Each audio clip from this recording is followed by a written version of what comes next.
De tempos em tempos, o mundo da tecnologia e da inovação coloca alguns modismos que dominam o noticiário e boa parte das agendas corporativas. Eu acho que você vai concordar comigo que em 2023 esse tema foi inteligência artificial.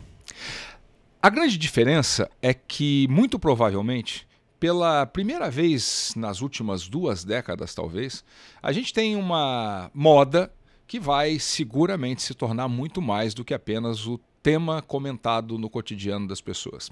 Inteligência artificial, os estudiosos são unânimes em dizer, tem o potencial de impactar a humanidade com um impacto semelhante àquele que foi provocado pela internet. Então imagina a sua vida pré-internet, se você tem idade para isso, e imagina a sua vida hoje. Ou seja, a nossa vida se transformou completamente. A maioria acredita que a inteligência artificial tem potencial de provocar o mesmo tipo de transformação. Hoje todo mundo utiliza ferramentas como o ChatGPT e tantas outras. ChatGPT porque é o mais conhecido, porque foi a ferramenta que popularizou essa história de IA.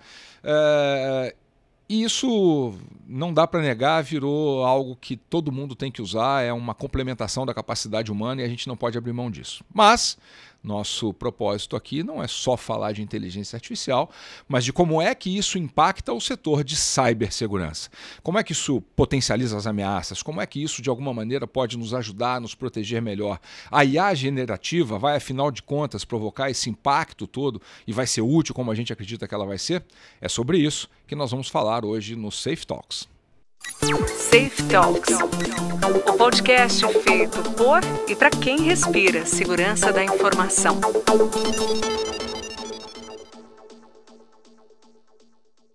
Olá, eu sou Alan Costa, co-CEO da SH Tecnologia e o seu anfitrião aqui no Safe Talks, o podcast que te ajuda a trafegar para essa estrada rumo ao futuro de maneira mais íntegra e mais segura. E eu tenho aqui uma pesquisa do Gartner que mostra o seguinte: 40% das aplicações empresariais terão IAs conversacionais embutidas até 2024. E nós estamos olhando nesse momento para um mercado que pode atingir o valor de $1 trilhão até 2032. Ou seja, essa tecnologia veio para ficar. E para nos ajudar a entender até onde essas ferramentas podem chegar e como é que a gente pode se preparar para o seu uso, tanto positivo quanto negativo, temos hoje a presença de um outro grande entusiasta desse tema, Marcos Almeida, gerente de vendas da SkyHigh no Brasil. Marcos, seja bem-vindo. Muito obrigado por esse tema. Esse tema realmente é interessante, a discussão vai ser boa. E contando um pouquinho de mim, sou da SkyHigh Security. A gente está aqui para ajudar vocês com segurança em nuvem e também usamos tanto Machine Learning, que hoje se fala menos, e também usamos inteligência artificial para te ajudar na proteção, que a gente vai conversar um pouquinho aqui. Legal. E vamos começar já então em ritmo quente de tudo que se tem falado, com todo esse frisson, né? É natural que as pessoas estejam muitas vezes preocupadas. Uhum. Tem muita gente te abordando para saber como é que a IA generativa vai impactar, se vai roubar o emprego, se não vai, como é que está isso? Tem. Esse tema, inclusive, eu publiquei, escrevi alguns artigos ao redor falando desse tema. Há sim uma preocupação, obviamente, só que a gente tem que lembrar que todo problema, toda situação também tem uma grande chance de oportunidade. E eu vejo, mais uma vez, uma grande chance de oportunidade com a inteligência artificial, uma oportunidade de melhorar. Talvez o que eu também nesse artigo, alguns desses artigos que eu escrevi, o que a gente sente falta, e talvez seja essa discussão, é um pouco da curadoria. A inteligência artificial, ela precisa um pouquinho da curadoria, ela precisa de alguém também ajudando, porque é a mesma coisa você ensinar o bom e o ruim para alguém. Ele vai aprender o que você ensinar, o que você for melhor. E eu acho que a inteligência artificial precisa dessa curadoria, precisa também da união do governo, precisa da união da sociedade civil em torno do que nós vamos fazer com ela. Né? E como dentro dela uma discussão muito forte de ética, de integridade, como vai ser usado isso, porque se não tiver essa discussão não vai ter ordem no caos, né? É isso que eu vejo. Aí sim podemos entrar numa coisa desenfreada. Então esse que eu penso que é o caminho. Entendi. E dentro desse caminho, se a gente pensar em machine learning, por exemplo, em proteção a gente já está usando machine learning há quanto tempo? Né? Há quanto tempo está se falando do endpoint de próxima geração que vem com machine learning? A gente está usando isso já há algum tempo. E para proteção. Só que agora está se falando da inteligência artificial sem lembrar que a gente já usa machine learning, por exemplo, para proteção. Então, é que às vezes dá-se mais ênfase à notícia não tão boa e esquece de ver o lado que a gente está usando isso já faz um tempo. Né? Perfeito. E com a popularização gerada pelo ChatGPT, isso se tornou assunto de todo mundo, né? Sim. Tanto dos profissionais de tecnologia quanto da minha mãe, se fosse viva, ela estaria falando de inteligência artificial em casa hoje. Só que as pessoas de fato se esquecem que isso é uma conversa que vem de 30 anos. Exatamente. Eu me lembro que quando eu terminei a faculdade, eu apliquei para um mestrado na época, que não me aceitou, graças a Deus, senão provavelmente eu não estaria aqui. Mas eu apliquei para um mestrado e a minha proposta de dissertação era trabalhar sistemas especialistas, que já era o embrião, né, da inteligência artificial. Ou seja, eu concordo com você, me parece que falta muita informação. Né? Você acha que isso acaba atrapalhando um pouco o desenvolvimento sadio da inteligência artificial? Total, porque aí você acaba, em vez de você discutir o potencial positivo, as pessoas começam a olhar aquele potencial negativo e acaba se criando um preconceito. Tudo que tem um preconceito fica-se difícil de você depois usar da maneira correta. Então, o que eu vejo, a gente já usa, como você falou, aplicações de bolsa de valores, já uso isso há um tempo, nós em proteção, talvez a primeira grande tecnologia em proteção tenha sido a questão de machine learning para proteção contra ameaças, contra malware, contra ataques direcionados e tudo isso. Então eu vejo que sim, que a gente precisa levar a discussão mais ao ponto positivo. Porque muitas vezes a gente toca e fala do ataque que aconteceu, não dos ataques que nós protegemos que não se aconteceu. Então, e boa parte desses ataques hoje que não aconteceram, a gente tem usado inteligência artificial para proteger os nossos usuários. Essa é meio que a maldição do profissional de cibersegurança, né? A gente trabalha e investe para não ver nada acontecer. Exatamente. E a gente se esquece que só não acontece nada porque todas essas tecnologias, capacidade, competência estão atuando de alguma maneira para que nada aconteça. Exatamente, exatamente. É por isso que, né, aquilo que a gente está falando é sempre ser vigilante, ser responsável com tudo isso. E da mesma maneira, você usar uma tecnologia, ela precisa ser usada de maneira responsável. E aquilo que eu falo, eu acho que falta sim um envolvimento mais de todos nós, da sociedade civil, do governo, das pessoas, em como nós vamos levantar isso. Porque é muito engraçado, né? Aí eu desenhei uma figura, a figura assim, a figura assado. Mas se você olhar, não é aquela figura. O dente não é tão perfeito assim. Teve esses dias do Papa que falta o cordão. Então tem algumas coisas que não é perfeito. Então, e não vai resolver todos os problemas da humanidade. Parece que sempre quando surge a nova moda, parece que ela vai resolver os problemas da humanidade. E não é, nós já estamos, como você falou, mais de 30 anos falando de sistemas especializados, ou falando de machine learning, e estamos aqui. E você acredita que muita gente vai perder o emprego por causa de inteligência artificial? Não. Se você... Esse é um outro pânico, né? A IA vai roubar todos os empregos. Mas aí a gente volta na discussão, como você está falando, vamos falar de idade, porque senão esse negócio não é bom. Mas voltando... A barba branca entrega, não pode. Mas aí a gente vai falar o seguinte, né? Também, se você pensar a informatização, foi um problema a acontecer que vai tirar o emprego de fulano, a robotização vai tirar o emprego de ciclano, vai tirar o emprego... Se você voltar lá na máquina a vapor, ia tirar os empregos sempre de todo mundo, estamos depois, nessa... na Revolução Industrial, o motor a combustão... Exatamente. Isso se repete na história. Isso é cíclico, ele vai se repetindo. Então eu vejo que a partir de agora, eu estava ouvindo uma matéria, não se programa mais, a inteligência artificial vai fazer a programação. Não acredito nisso, não acredito, porque mesmo que você escreva um texto, estava lendo de um outro escritor que ele fala interessante, né? A inteligência artificial, ela não sabe escrever porque ela não sabe ler. Né? Porque para você escrever, você tem que ler muito, você tem que gostar, tem que interpretar, tem que entender, tem que compreender. Se você olhar os textos que algumas vezes são tirados, são bons textos, mas falta aquele toque de olhar e trabalhar melhor o texto com a vantagem. Então, por isso que eu falo, vai ajudar muito a produção. Eu acho que não vai ajudar, não vai substituir. E talvez, como a gente está falando de outros modelos que já vieram, outras inovações que já vieram, vai se abrir outros campos de trabalho. É desta maneira que eu vejo. Entendi. Corroborando com isso que você está falando, né? Vou contar um segredo aqui, né? Eu tenho uma coluna semanal no jornal A Gazeta do Povo e já há muito tempo que esse texto dessa coluna é escrito com a ajuda do ChatGPT. Agora, se eu pegar o texto que o ChatGPT produz a partir do meu prompt, e aí eu já vou comentar sobre o prompt, ele é realmente um texto frio, um texto que muitas vezes fica meio... Parece que você pega e ele escorre pelas mãos, né? Ele não tem consistência. Então, ele ajuda sim, mas o toque final, a redação final, ela tem que ser nossa, não tem como ser diferente. Voltamos a falar da curadoria. Exatamente. E a curadoria se aplica ao prompt também, porque ele produz um bom texto, na maioria das vezes, porque o prompt é bem feito, porque o prompt orienta. Eu quero que você escreva um artigo falando sobre isso, eu quero que o seu argumento comece nessa direção, depois eu quero que você faça o seguinte contraponto,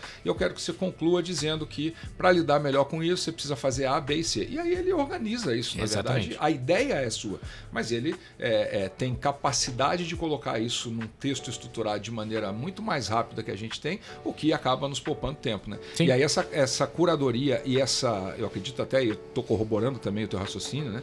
Essa crença de que o humano continua sendo absolutamente indispensável, ela se materializa. Com certeza. Né? Porque a máquina não vai fazer tudo. A máquina vai ser tão eficiente quanto a sua capacidade de usá-la para potencializar a sua habilidade humana. É isso? É isso que eu vejo. Assim, a máquina ela vai ajudar exatamente a potencializar, a alavancar a humanidade. Então, assim, se a gente pegar e começar a pensar, poxa, vamos usar os algoritmos, vamos usar a inteligência artificial para levar mais água para a população, para levar... Eu acho que falta, e deve estar, falando aqui com vocês, deve estar acontecendo isso, só que, de novo, o que é bom, muitas vezes, fica-se quietinho, né? Não se dá tanto alarde ao que é bom, mas o que é negativo, todo mundo olha. Então, assim, quando me falam, mas... inteligência artificial, gente, esse negócio a gente já está usando há um tempo. Primeira coisa, já estamos usando há um tempo. Segunda coisa, já estamos sendo protegidos há um tempo. Boa parte dos ataques tem sido feito isso. E agora a gente só está melhorando. E é nessa linha que eu vejo as coisas caminhando por esse lado. E eu vejo que vai ser... Essa questão de emprego é meramente mais uma tecnologia que vai redistribuir a cadeia de empregos ou a oferta de empregos. As pessoas se esquecem que elas já usam o IA há muito tempo, né? Quem usa a Netflix já está usando o IA para indicar séries e filmes que ele gosta há muito tempo. Sim. Quem usa o Waze está usando o IA há muito tempo para traçar a melhor rota. Sim. Então as pessoas... falta conectar uma coisa com a outra, né? É porque... É como você diz, bombardeia-se, troca-se o conceito, né? IA generativa, IA não sei o quê, IA não sei o quê, e fica se bombardeando em algumas delas. E esquece de usar exemplos positivos. Você está falando, cara, cheguei aqui no horário porque eu usei o Waze. E esse Waze já está fazendo o seu sistema especializado com coisa desse tipo, assim. Então, é só mais uma coisa que está sendo introduzida no nosso cotidiano. Legal. Agora, não dá para negar que isso gera um impacto no nosso setor de cibersegurança. ChatGPT hoje, por exemplo, já consegue criar malware de uma maneira quase que automatizada. Como é que isso vai gerar impacto aí no setor de cibersegurança, na sua visão? Então, de novo, aí usando as coisas para o bem e para o mal. Obviamente, o que a gente tem que fazer é usar como proteger, como trabalhar e como combater esse tipo de ação, igual está falando, igual a gente já vem fazendo com machine learning, igual a gente já vem fazendo, porque ele vai criar um malware, pode ser um malware que não existe uma assinatura, é um malware direcionado. Mas eu tenho aqui um endpoint que vai saber tratar isso. Uma outra coisa usando o IA, do mesmo jeito que o cara usou a IA. Exatamente, eu vou ter que usar, a gente já usa as mesmas ferramentas de proteção a que eles estão usando como ataque. Acontece que quando tem-se uma falha dessa, é porque muitas vezes o usuário não está pronto para receber um ataque daquele. Então eles não vão procurar uma empresa que já está pronta. Eles procuram alguém que não está pronto. E aí acontece o desastre. Então talvez se os nossos usuários pensarem da mesma maneira que o atacante, que usar as mesmas ferramentas que o atacante, ou, como eu sempre digo, estar um passo à frente do atacante, isso talvez não acontecesse. Então, é esse que eu vejo isso. E a outra coisa, aí sim que eu vejo uma grande discussão em torno do ChatGPT ou dessas ferramentas, é a capacidade de proteger os dados e de proteger a propriedade intelectual que ali se está trafegando. Porque, tá bom, vamos discutir o ChatGPT. Eu vou usar esse ChatGPT para minha empresa, mas ele não é exclusivo só nosso. Então, como é que eu vou confiar na informação que eu estou colocando lá e como é que vai ser? Qual é a propriedade intelectual por trás disso? Então, existem várias discussões que deveriam ser levadas justamente pelo tema de inteligência artificial. E é bem isso mesmo que você falou. E como é que eu faço isso? Eu crio uma instância do ChatGPT só para o meu negócio? Eu vou ter que comprar? Então, assim, o que está acontecendo? Como é que essas empresas estão tratando isso? Essa também tem que ser uma discussão. E onde é que você acha que a gente vai ter um maior ganho do ponto de vista do uso da inteligência artificial em cibersegurança? É no lado das aplicações, é no lado da tecnologia propriamente dita, é no lado da detecção, inteligência de ameaça? Então, como é que você acha? Eu tenho visto assim, o endpoint tem sido fantástico, eu acho que ele vai cada vez melhorar mais nesse ponto de proteção e cada vez ficar melhor, saindo com novos conceitos, XDR e tudo isso, avançando muito. Eu vejo com bons olhos e vejo também que há já uma maturidade no endpoint. Outra coisa que eu vejo, e aí a gente já está fazendo isso também, e é um processo trabalhoso, e aí é onde eu vejo o uso da inteligência artificial, é ajudar os nossos usuários a fazer regras de proteção. Então, ela determina, está acontecendo uma coisa aqui, mas se eu fizer, olha, eu recomendo que você faça essa regra para esse problema, para bloquear o que está acontecendo. Então, ela já tem ajudado, e a gente já tem isso no nosso produto, a ajudar os nossos usuários nesse trabalho que é complicadíssimo de fazer regras de proteção. Você tem que sempre estar pensando um passo à frente. Ela já tem ajudado a fazer essas regras de proteção. Eu vejo isso um excelente uso. Então, eu vejo muito uso não só na proteção de uma maneira reativa, mas uma proteção de uma maneira proativa. Quase que a prevenção. Exatamente, porque ela vai conseguir ajudar a gente a simular os cenários, né? Não como a Cortana no Halo, né? Mas ela vai ajudar a gente fazer as simulações do que podem estar acontecendo. Porque esse é o nosso grande problema. Quais são os cenários que você vai conseguir? E aí sim a gente consegue ter a velocidade para isso. Muito interessante o que você está falando, porque na SH, por exemplo, a gente já não fala mais de MDR. A gente fala de PMDR, justamente para agregar a ideia de prevenção, né? Exatamente. Você previne, você se antecipa, a partir daí você monitora, detecta e responde. Mas a camada de prevenção acelera muito esse processo. E ainda na mesma direção, posso dar um testemunho aqui também de dentro da SH, a gente conseguiu reduzir o tempo de resposta médio por incidente no nosso SOC pela metade, utilizando inteligência artificial. Né? Então, dependendo cada vez menos de intervenção humana para detectar aquilo que é mais trivial e salvando a inteligência humana para ser agregada naqueles processos e naquelas ameaças que efetivamente precisam de intervenção humana. Quase joguei a cara. Eu estou vendo, cara, esse assunto empolga. Eu concordo com você que esse assunto empolga. E aí, dentro disso que você está falando, é onde a gente fala dos cenários. Né? Porque, tá bom, está acontecendo um problema. O que a gente tem que fazer? Reproduzir o problema. Leva tempo para reproduzir o problema. Se eu tiver como me ajudar a fazer esses cenários numa velocidade, eu vou ter tempo de antecipar o que está acontecendo. Aí sim eu vejo um grande uso de ajudar a gente a definir esses cenários e a criar como é que a gente pode se proteger de cenários que talvez nem eu e nem você estivéssemos imaginando. Perfeito. Mas aí a inteligência artificial ajuda a gente a imaginar. Legal. Vou para um lado agora que provavelmente interessa bastante para quem está assistindo a gente, porque isso também está na moda, todo mundo só fala disso, né? A tal da SORIA e as outras formas de criação de vídeos, né? Que criam vídeos hiperrealistas e etc e tal. Mas que é aquilo que você falou no começo, né? Quando você vai vendo o detalhe, tem um cordão fora de lugar, tem uma mão com 6 dedos, etc. E disso de problema, eles têm muita dificuldade em desenhar as mãos e fazer isso. Então é isso. Aí também falta o cuidado. Né? Eu acho que hoje a gente, ou a humanidade, vamos falar desse jeito, tem uma propensão ao link, né? Qualquer coisa que aparece eu acredito e saio dando clique, saio fazendo. Sabe, ok, eu gostei disso aqui, vou dar. Então assim, pare e pensa. A gente fala tanto desde a época de Intel, né? A gente fala de Too Much Information, TMI. Né? Então assim, será que não está chegando muito TMI nas pessoas e as pessoas estão se atrapalhando? Então assim, olha, observa, né? A prevenção, será que aquilo é aquilo mesmo? Será que está acontecendo? Será que não tem alguma coisa diferente? É o que a gente sempre fala, né? Por que as pessoas caem no ataque de phishing? É porque parece um negócio tão real e você às vezes não observa ali. É a mesma coisa que eu vejo, né? É como eles estão trabalhando para atacar, para criar uma ilusão para você cair. A essência do golpe é essa. E é assim desde o famoso o golpe do vigário, que do meu pai bilhete, falava. Do bilhete premiado. Então, assim, é sempre a criação de uma ilusão. Exatamente. Será que aquela ilusão é tão verdadeira? Será que é realmente isso? De novo, eu acho que a gente vive num ambiente e que não é uma questão de desconfiar. É só validar. Sem pensa. dúvida. Pensa. Será que aquilo mesmo? Então, assim, essa que a gente está conversando, eu estava olhando essa que fizeram o Papa, né? Assim, se você olhar, assim, é claramente o óculos não tá, o cordão dele não tá no lugar certo. Então, assim, são coisas que talvez, se você fizer... Um olhar atento resolve. Exatamente. Né? Se você fizer rápido, talvez... E você veja que curioso, né? Como essas coisas vão se amarrando. A gente falava no começo que a inteligência artificial não vai resolver tudo, que o ser humano não vai ser substituído pela máquina, etc, etc. E o que a gente está falando vai exatamente nessa direção, né? As pessoas se esquecem que cibersegurança, para ficar no nosso tema, é basicamente sobre tecnologia, pessoas e processos. Exatamente. A inteligência artificial transforma a tecnologia, mas se você não tiver processos e gente capaz de lidar com esses desafios, não resolve nada. Né? Exatamente, por isso que eu falo, então aquilo é tão crítico, aquele processo é tão crítico e ele pode ser fraudado, então colocamos uma dupla custódia, né?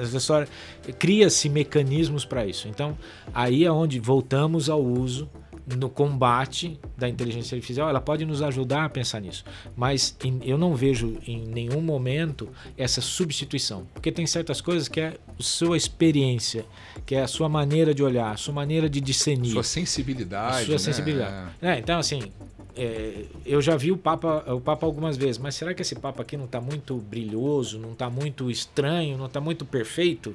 Então, né? Então, assim, é isso que eu vejo que está faltando a história de pensa. Voltando de novo a propaganda da Intel, que só de vir aqui já vem o jingle na minha cabeça. Será que não é TMI? Too much information?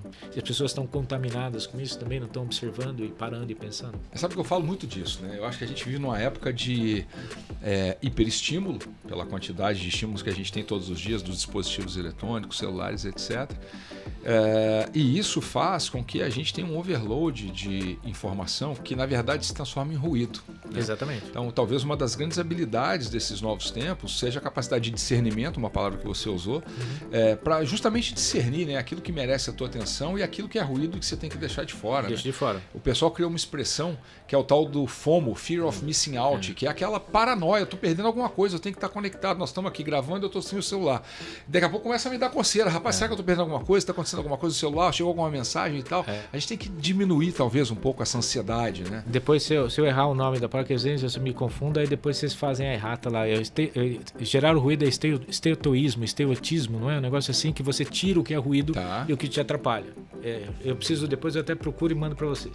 Mas eu acho que é estetoísmo. Eu vou procurar e mando. Mas é isso. Tirar o que é ruído e que te atrapalha. Porque senão a gente fica nublado, achando que tudo que sai de notícia na mídia é o que é a realidade. É a realidade, vai. E a gente fica bitolado, né? Isso.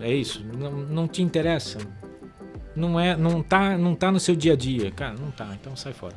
E o que você diria para um CISO, um CTO, um CIO que está nos assistindo ou nos ouvindo agora, que quer começar a navegar na área de cibersegurança aplicada, na área de inteligência artificial aplicada à cibersegurança e que não sabe exatamente por onde começar porque está perdido nesse overload de informação? E, de novo, vamos parar, olhar, né? Tudo bem que é difícil no nosso dia a dia corrido, você dá uma parada para pensar, mas aonde será que isso já acontece?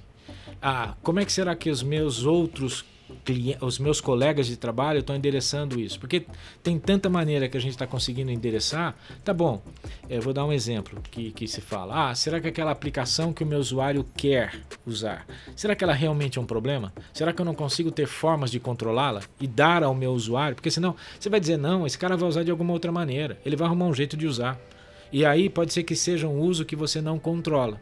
Será que não é mais fácil transformar aquilo que você não conhece em alguma coisa que esteja mais próxima de você, que você possa controlar? Então, existem maneiras de transformar aplicações de inteligência artificial em aplicações, como a gente chama, que são aplicações administradas. Ou aquelas que você não quer que use, que o risco é alto, tira fora e explica para o usuário por que ele não pode acessar. Então, hoje a gente já tem esse uso. E, de novo, voltando ao que a gente também já estava conversando, espero que eles já tenham assistido no outro episódio, é sobre a educação, né? Precisa-se educar o usuário a por que não fazer, não simplesmente dizer não. A nossa natureza humana, o não Não, peraí, você não me disse o porquê. Não vou, deixa eu entender. Essa curiosidade faz, talvez ele está me dizendo não, porque eu posso fazer alguma coisa em cima disso. Então, meu conselho é, analise o que está acontecendo. Tem coisa boa acontecendo, não tem só coisa ruim acontecendo, não. Você veja que coisa interessante, né? A gente está falando de inteligência artificial, um episódio todo dedicado a isso. E quando eu te pergunto o que você daria de dicas, recomendações e tal, você praticamente não falou em inteligência artificial. Você falou para tirar o ruído do caminho. Exatamente. Você falou para olhar best case cenários de tecnologias e casos que já foram aplicados Sim. e que funcionam, né? E falou da educação do usuário, que é o pilar fundamental. Então você vê, de novo, né? As coisas elas dão voltas e voltam ao mesmo lugar. Mas porque estão se bombardeando. Perfeito. Um conceito que tá dando todo mundo. O que é esse trem de inteligência artificial chegando, né? Todo mundo fica olhando isso e fala, peraí, calma, vamos analisar na essência algo que já está no nosso dia a dia. E aí eu também vejo isso acontecer com muita frequência, né? O pessoal fica muito preocupado com a tendência do futuro, a tendência agora é a inteligência artificial. E está esquecendo de resolver os problemas mais elementares, os mais básicos. Isso, porque o futuro, se eu não resolver o presente, eu não vou chegar no futuro. Perfeito. E se eu não aprender com o passado, né? Então assim, por isso que eu falo, é esse exercício do que a gente pode resolver, do que está no nosso alcance, aí depois a gente vai aumentando essa, mas eu acredito muito que com o uso equilibrado, eu acho que tudo a palavra é equilíbrio, né? Se você conseguir encontrar o equilíbrio entre as coisas, fica fácil de resolver. Por isso que o meu conselho às pessoas que estão assistindo a gente é assim, ou os tripulantes, como você os tripulantes que estão aqui conosco, que pensem, né? Tá na hora de olhar, refletir, ver o que está acontecendo do lado. Como é que será que ele conseguiu controlar um chat GPT? Como é que ele conseguiu controlar as coisas? Já é possível controlar esse uso mesmo dentro das empresas. Legal. Isso que eu vejo. Bacana. Como sempre, o tempo passa voando, né? Boa conversa é isso que acontece. Quero deixar para você o microfone aberto, como tradicionalmente a gente faz, para uma última mensagem sua, o que você quiser comentar. Na verdade, a mensagem é uma mensagem de agradecimento, mais uma vez, assim, o convite muito legal, boa conversa e, como sempre, contando com a parceria da ISH para a gente sempre continuar evoluindo, sempre continuar procurando boas oportunidades de ajudar os nossos clientes em comum. Bacana. Marcos, mais uma vez, obrigado. É sempre um prazer conversar com você. Eu que agradeço. E assim a gente encerra mais um episódio do nosso Safe Talks, o podcast que te ajuda a caminhar na estrada para o futuro de maneira mais íntegra e segura. Fica ligada, que logo vem mais um episódio com mais um tema super quente da área de cibersegurança para a gente caminhar juntos nessa direção de um futuro mais íntegro e mais seguro. Obrigado e até lá. Safe Talks, o podcast feito por e para quem respira segurança da informação.